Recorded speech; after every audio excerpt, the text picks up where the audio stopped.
সোনার দোকানে দুঃসাহসিক চুরির ঘটনায় আতঙ্ক ছড়ালো মালদার ইংরেজবাজার থানার কাজীগ্রাম পঞ্চায়েতের চণ্ডীপুর এলাকায়। ওই এলাকায় পঞ্চায়েত অফিস থেকে ঢিল ছোড়া দূরত্বে তাপস সাহা নামে এক ব্যক্তির সোনার দোকান রয়েছে।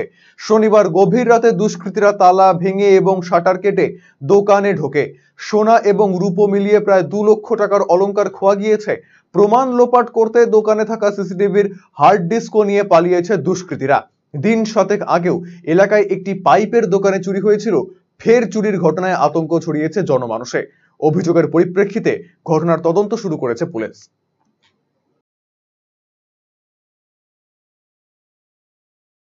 কালকে সাড়ে সাতটা দোকান বন্ধ হয়ে গেলাম। আজকে সকালবেলা পাশের দোকানে ফোন করে বলে আমাকে যে আমার দোকানে শাটার কাটা।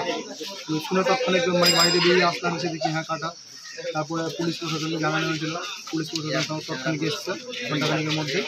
তারপর তদন্ত চলছে। জানি সিসিটিভি ছিল, হ্যাঁ সিসিটিভি ফুটেজ পাওয়া গেছে কিছু? না, সিসিটিভি হার্ড ডিস্ক নিয়ে চলে গেছে। কি চাইছেন আপনারা? আগেও তো শুনে দোকান চুরি হয়েছে, আতঙ্কিত ছিলাম আমরা আগে থেকেও।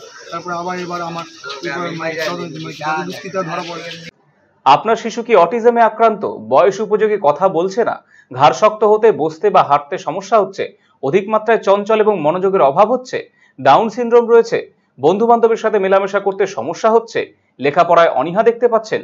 এই সমস্ত সমস্যার homeopathy, physiotherapy, occupational therapy, special education, behaviour therapy, speech therapy, counselling এবং গ্রুপ ক্লাসের মাধ্যমে সমাধান করা হয় সেবানিকেতনে। সেবানিকেতনের ঠিকানা উকিলপাড়া, রামকৃষ্ণ সরণি, রায়গঞ্জ। Mobile number 7001564854, 9932716619।